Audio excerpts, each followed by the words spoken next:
So you can imagine now, this is the Pope.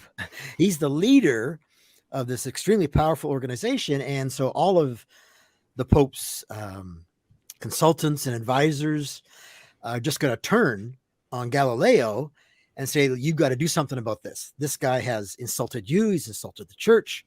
And he's throwing all your generosity that he had given to Galileo over the previous decade or so. It was just being sort of flung back in your face.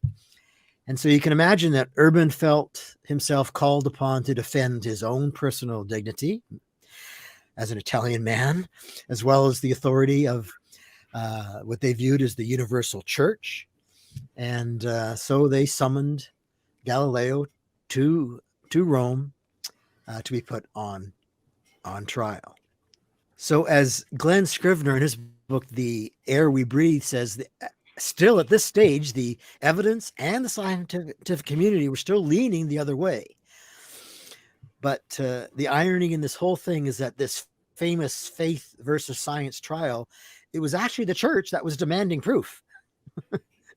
It wasn't saying accept something on faith. The church was demanding proof. And Galileo was kind of demanding blind assent, although he didn't think it was blind. But as it turns out, his arguments just weren't good enough even then.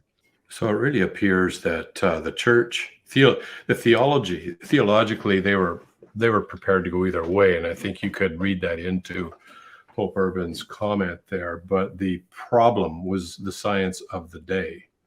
So it's really a conflict between the science of the day and a new paradigm that's coming up. And it just so happens that Pope Urban is actually more influenced by the science of the day.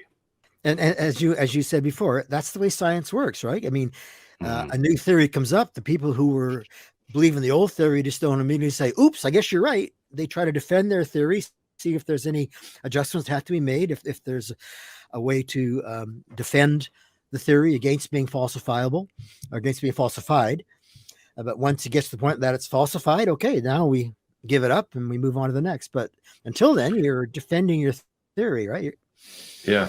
I know it sounds remarkably, and I'm going to say something here that's going to be controversial, but remarkably similar to what is going on today between intelligent design and, let's say, natural Darwinism, that there's the ruling paradigm, which categorically rules out any intelligent mind behind the origin and diversity of life.